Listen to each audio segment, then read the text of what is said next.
15 il-lukanda tlieta ingħataw iċ-ċertifikat Eko maħruġ mill-Awtorità Maltija ta' Turiżmu li ċertifika dik il-lukanda partikolari qed timplementa proċessi u miżuri li jkunu favur l-ambjent.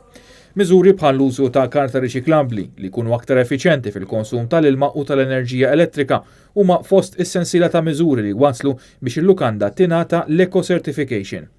David Mifsud, chairman tal-Green Committee tal-Awtorità Maltija tat-Turiżmu, qal li din iċ-ċertifikazzjoni issa ilha għaddejja għal dawn l-aħħar 16-il sena. Fil-fatt, il-parti l-kbira tal-lukandi li ngħataw iċ-ċertifikazzjoni it-tlieta huma konferma ta' ċertifikazzjoni li tkun ingħatat fis-snin ta' qabel u 2 biss mill-15 huma ċertifikazzjonijiet ġodda.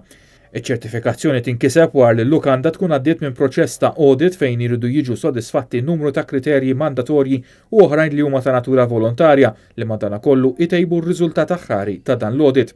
Il-kumpanija li għamlet l-audit għan-nom ta' l-MTA qalet li matul din is-sena li għaddiet saru 27 audit minn barra 15 li ngħataw iċ-ċertifikazzjoni it-tlieta, il-kumplament se jingħataw iċ-ċertifikazzjoni fil-ġimgħat li ġejjin.